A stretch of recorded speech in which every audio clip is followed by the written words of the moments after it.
Olá! Hoje a gente vai conversar sobre o livro A Política Sexual da Carne, que é o livro que a gente leu nos meses de outubro e novembro lá na minha comunidade do Catarse.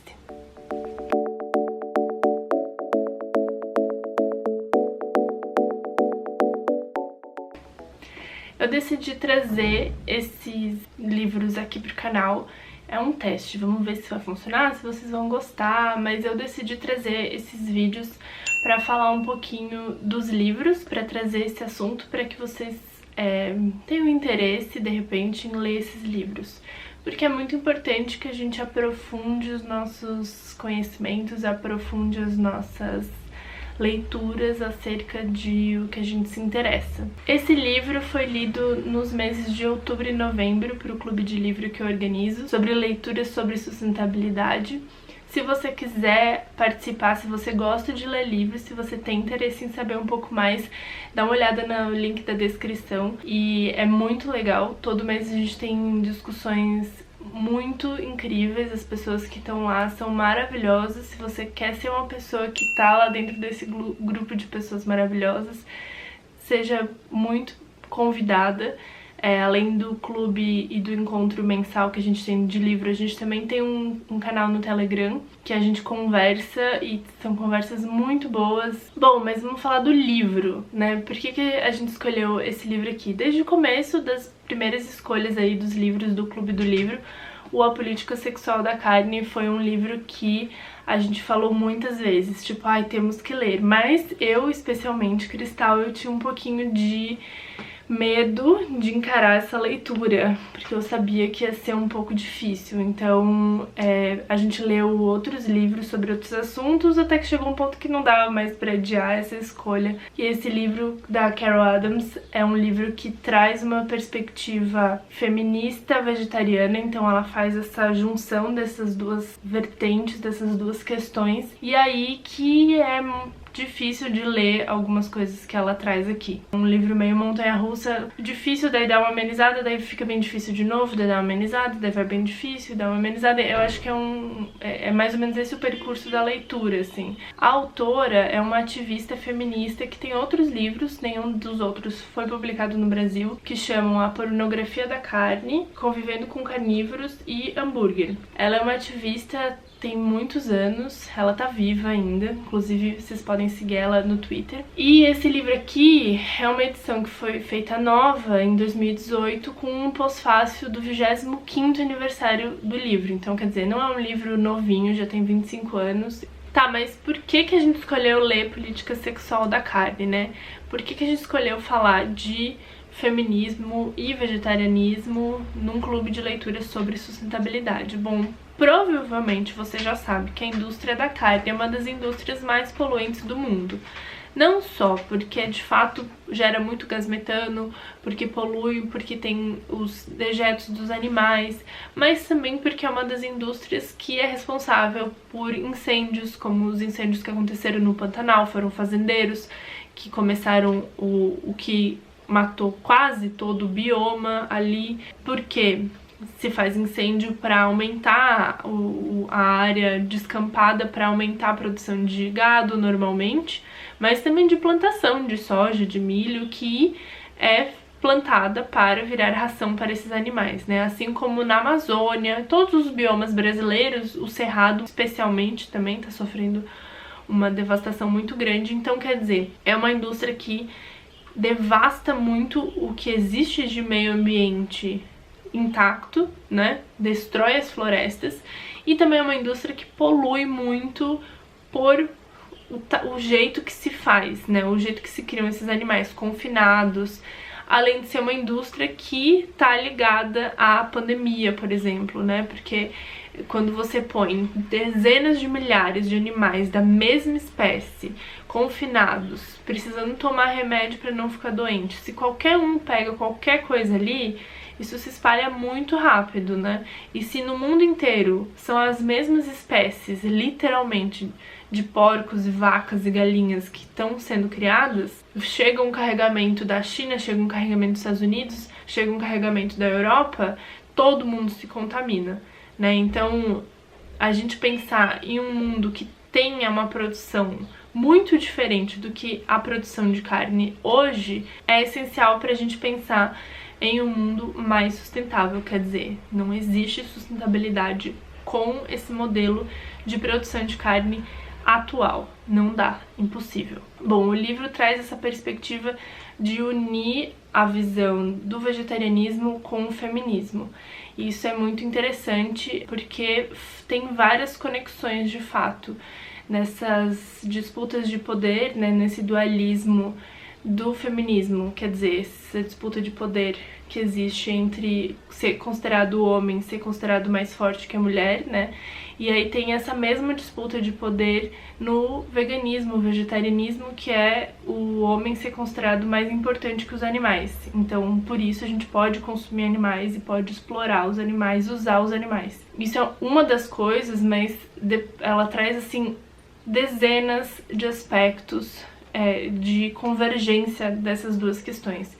Eu acho que isso é um pouco revelador, um pouco difícil de ler, especialmente se você não é vegetariano ou vegano, mas ao mesmo tempo é bastante esclarecedor, assim, eu diria. Eu acho que é bastante libertador ler esse livro, porque você, a partir do momento que você sabe as coisas, que você sabe o nome, sabe os pingos nos is, você pode fazer uma escolha mais consciente do que você quer da vida. Tipo, continuar comendo carne ou não, o que isso implica, o que você tá apoiando, que textos que você tá falando. A autora começa o livro trazendo uma perspectiva que ela chama dos textos da carne.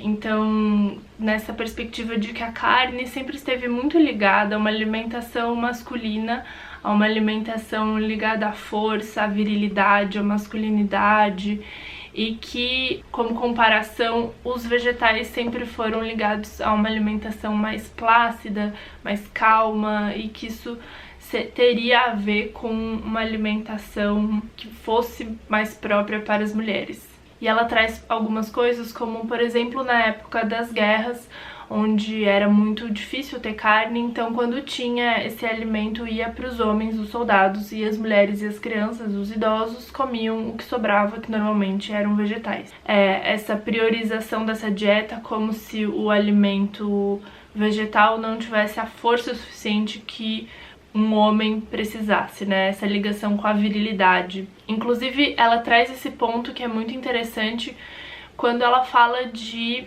linguagem. E daí as palavras que a gente usa para se referir à carne, a animais mortos, a bife. E não necessariamente só a isso, mas a outras coisas também. Uma que eu fiquei muito pensativa sobre, que ela traz, é que a gente usa o termo vegetando para uma pessoa que tá em coma, uma pessoa que tá com problemas neurológicos, né? E a gente fala, essa pessoa tá vegetando, como se ela tivesse lá parada, sem vida, né? Quase morta. Quer dizer, isso é uma alegoria que a gente pode pensar então, se o que você come é o que você é, se você só come vegetais, você é uma pessoa assim também, sem vida, né, que não se movimenta muito. E aí também tem uma coisa que ela fala aqui, que se acredita, né, que os vegetais têm um efeito tranquilizante, tem um efeito embotador, entorpecedor sobre as pessoas que comem eles. Então seria impossível adquirir força a partir dos vegetais.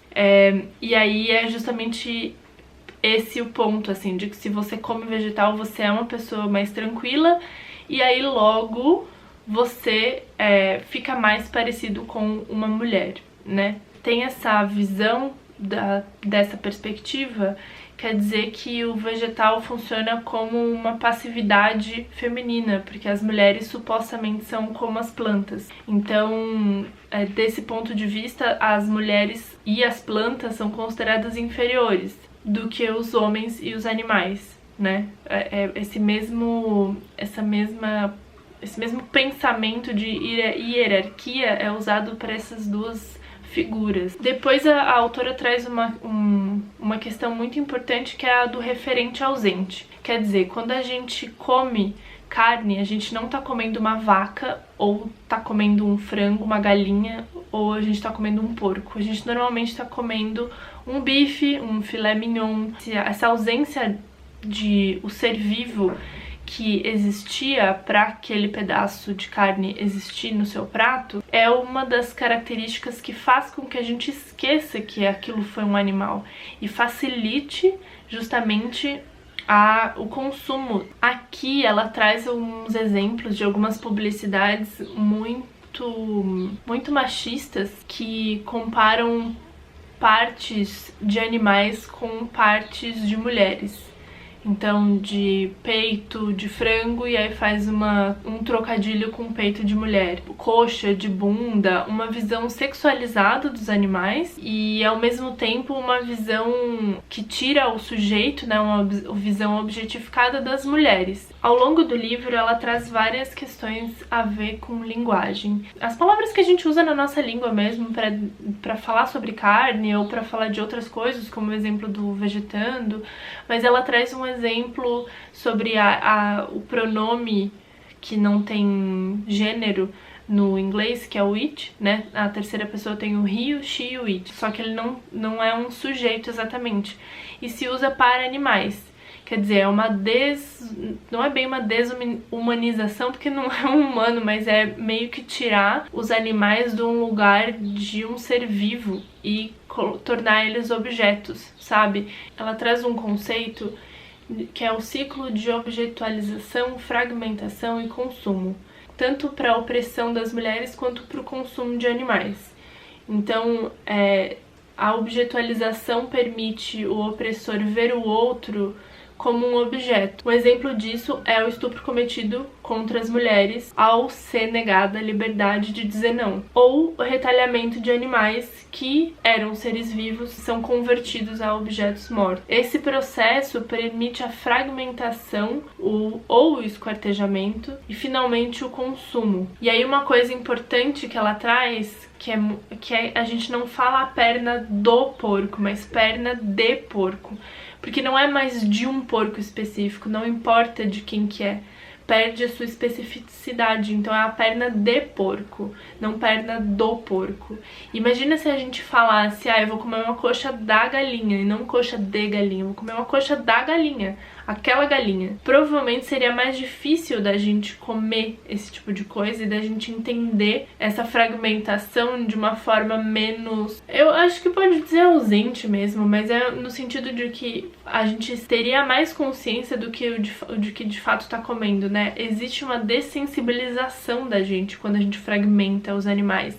E a gente não vê esse processo acontecendo, né? Especialmente no mundo moderno. Quer dizer, isso acontece lá no frigorífico, lá no abatedouro, a gente recebe os pedaços prontos, limpos, a gente não lida com a morte. Então a gente fica muito distante disso. Eu fiquei muito pensando, quando eu era criança, e quando as fichas caem, sabe, sobre o que tá acontecendo, eu lembro muito claro, assim, de quando eu descobri que uma galinha tem um coração só. E aí eu lembro muito porque eu vi um espeto cheio de coraçõezinhos que eu adorava comer.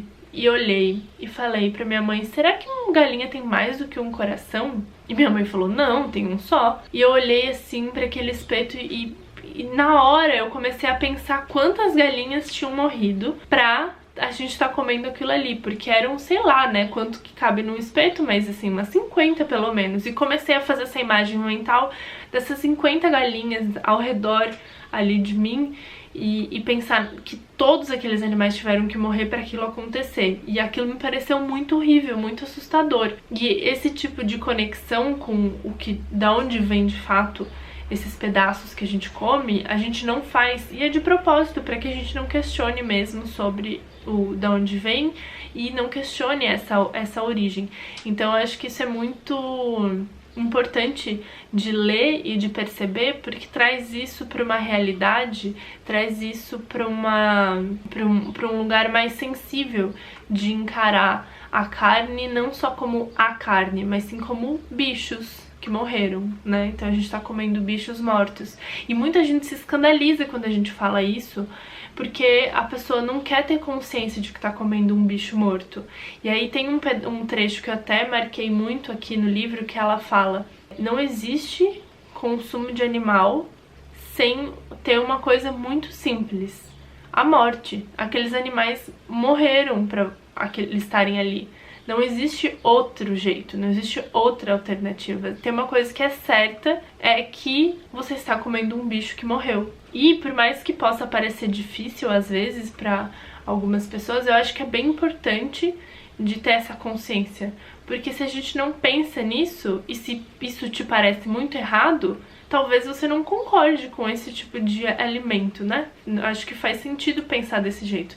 Se você fica tão desconfortável em pensar sobre isso, em ter consciência sobre isso, talvez não seja de fato o que você deveria estar comendo. Acho que uma das coisas que eu mais achei impressionante desse livro é que ele traz uma perspectiva bem teórica mesmo, e uma coisa que até a gente falou no último encontro, porque a gente fez 2, né, para esse livro, foi sobre ela trazer muitos teóricos, muitas pessoas famosas, pessoas que a gente já conhece a obra às vezes e que eram vegetarianas, como a Mary Shelley, que escreveu Frankenstein, tem um capítulo só sobre isso, como Aldous Huxley, e ela traz todas essas figuras como pessoas que eram vegetarianas, inclusive traz textos até da Grécia, do Plutarco, falando sobre benefícios de ser uma pessoa que não ingere animais mortos. Quer dizer, ao longo da história da humanidade inteira. Eu acho que isso é muito interessante, porque a gente não tem essa teoria, a gente não estuda essa teoria, a gente normalmente vê o vegetarianismo ou o veganismo como uma coisa muito moderna, como uma coisa de moda, uma coisa que tá na moda acontecendo.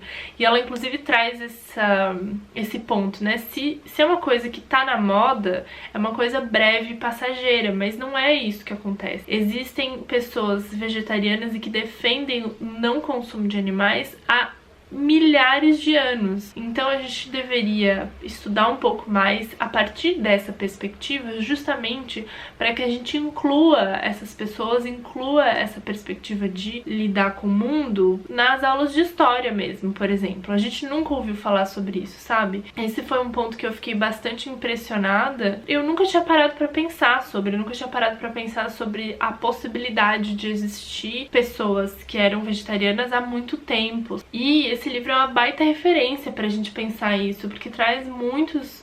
Nossa, só de notas aqui, deixa eu até ver. Acho que são mais de 100 páginas. São 84 páginas de notas e de referências. Tem muita coisa aqui, quer dizer, tem muita coisa publicada, muito estudo. E eu acho que o grande mérito desse livro é essa conexão que a Carol faz com todas essas coisas. Basicamente estava tudo solto por aí, ela conecta e fala, olha, é assim, entendeu? Faz sentido, é tudo isso. E uma coisa que, depois que a gente lê as conexões que estão aqui nesse livro, é impossível desver. Sabe quando dizem que é impossível, depois que você conhece, depois que você tem conhecimento, depois que você aprende uma coisa, é impossível desver as coisas? Então é mais ou menos isso que acontece aqui. Eu passei a ver séries e filmes e reparar em muitas coisas, lembrar de vários momentos que aconteceram na minha vida, de conexões, né? Então é uma coisa... É um mundo antes e depois desse livro. Ainda que ele seja um pouco complicado, eu recomendo muito a leitura. Eu acho que é muito elucidador, especialmente se você é uma mulher feminista e ainda come carne. Eu acho que, nossa, é assim, vai cair como uma luva ou como um tapaço na sua cara, talvez. Mas eu acho que é importante a gente ter quanto mais conhecimento, melhor. Não acho que ter mais conhecimento é negativo em nenhum momento. Então eu acho que quanto mais a gente sabe, melhor. Nossa, tem tanta coisa pra falar sobre esse livro, mas eu já tô aqui há muito tempo. Eu acho que esse vídeo já vai estar muito grande. Então eu vou ficando por aqui. Se você ficou com vontade de discutir esse livro, de ler esse livro... Aliás, se quiser, comenta aqui, né, no vídeo, por favor.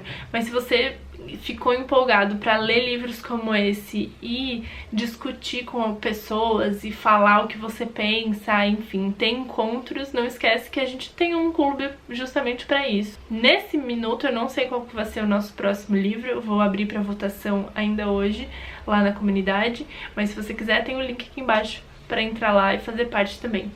É isso, tchau!